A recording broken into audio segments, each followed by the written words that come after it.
Oh yes, God bless you, God bless you. Leo nitakufundisha mbinu kuu 5 za kuishinda roho ya madeni. Kila kitu unachokiona kwenye ulimwengu wa mwili, asili yake ni ulimwengu wa roho. Teknolojia yoyote ile unayoiona kwenye ulimwengu wa mwili ilianzia kwenye ulimwengu wa roho. Malaika na majini ndio viumbe vinavyowapa watu maarifa ya kufanya teknolojia yoyote ile. Malaika wanawapa watu wa Mungu maarifa, lakini majini wanawapa watu wa giza maarifa, na maarifa hayo yote lengo lake ni kuoperate hapa duniani. Sasa kuna roho hii inaitwa roho ya madeni. Asili yake ni giza. Jinsi inavyoangamiza watu wa Mungu na jinsi ya kuishinda roho hii. Naomba uweze kusubscribe ili uwe wa kwanza kupata mafundisho haya, muendelezo wake pale atakapoendelea kutoka, na uweze kutufollow kwenye kurasa zetu zote za kijamii. Madeni lengo lake ni kumfanya mtu afilisike na awe zero kabisa. Kweli makampuni yote makubwa huwaga yanakopa mikopo kwa lengo la kufanya maendeleo, lakini watu wengi waliokuwa maskini na walifilisiwa kwa sababu ya madeni.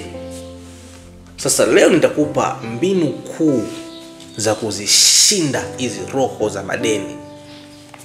Utakuta mtu, baba anakopa, mtoto anakopa, shangazi anakopa, familia nzima wanadaiwa hapa, wanadaiwa kule, yanasababisha aibu, fezea. Wengine wanakufa kwa kiholo kwa sababu ya madeni. Mbinu ya kwanza ni kuomba toba ya kweli kwa Mungu na msaada kwa Mungu. Mungu alisema tutakuwa kichwa wala sio mkia, tutakopeshwa wala hatutakopa, na wala maghala yetu hayatopungukiwa na chakula. Anza kuikiri mistari ya Biblia ambayo itakufanya wewe utoke kwenye hayo madeni, utoke kwenye roho ya madeni. Sisi ni uzao wa kifalme. Uzao wa kifalme huwa ukopikopi ovyo. Naomba shilingi 3,000, naomba uzao wa kifalme haupo hivyo. Anza kukiri maandiko. Mimi nipo ndani ya Yesu, Yesu yuko ndani yangu, kwa kupigwa kwake sisi tulipona. Kiri maandiko. Mbinu ya pili, panga bajeti pamoja na udhibiti kwa kipato chako. Sio kila mtu anayekuwa anaingia kwenye wimbi la madeni eti amelogwa. Hakuna kitu ambacho watu wanakipenda wakija makanisani kama tuwaambie wao umelogwa. Hakuna. Mwingine tu ni hana budget, matumizi mabovu ya pesa. Mshahara wake shilingi 700,000, lakini anajikuta kukula siku kwa siku anatumia mpaka 50,000. Ikifika tu tarehe 22 anaingia kwenye madeni. Akipokea mshahara, ishi kutokana na budget na kipato chako. Mbinu ya tatu, fanya kazi kwa bidii ili kuongeza uzalishaji. Ukijiona madeni yanakusumbua, zidisha ule moto wako wa kufanya kazi. Zidisha ile roho ya upambanaji. Lakini mbinu ya 4, jifunze kuishi maisha yako.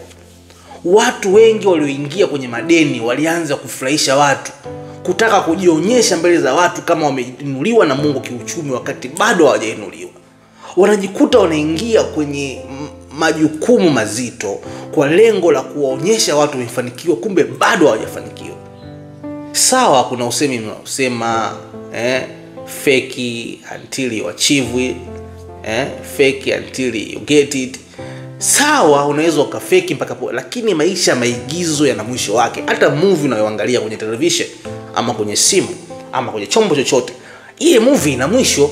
Maisha maigizo yana mwisho. Usiishi kwa kufurahisha watu, ishi kwa kutimiza malengo yako. Lakini mbinu ya mwisho ni ongeza vyanzo vya kipato. Siku zote, hata kama kuna sehemu fulani hivi upo unafanya kazi yako, jitahidi juu chini uweze kuongeza vyanzo vya kipato. Usitegemee chanzo kimoja, maana siku kikidrop ama siku kikizima, naye maisha yako yanaweza yaka. Kwa hiyo jifunze kuwa na vyanzo vingi vya uzalishaji wa fedha, ili siku hapa pameyumba unachukua hapa, hapa pamekubali kote, unamshukuru Mungu.